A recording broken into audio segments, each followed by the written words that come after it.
పట్టిలేదా తిరుగుడు ఎప్పుడు తిరుగుడేనా ఇంటికి వస్తే మనుషాలు గురించాడు తిరిగత్తే ఏమైంది ఇప్పుడు బయటకు వద్దా మొగడు అన్నప్పుడు ఇష్టమన్నాడు తిరుగుడేనా ఎక్కువ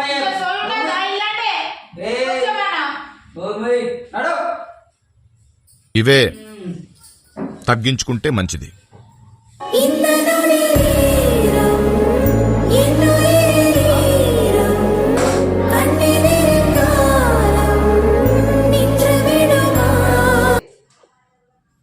ఏం చెప్తాను రా చల్లగా కాదు ఖతం.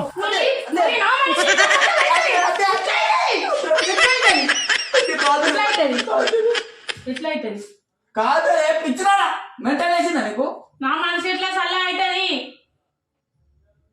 ఐస్ గడ్డ తీసి దాన్ని పెడితే తొందర చల్లగా అవుతుంది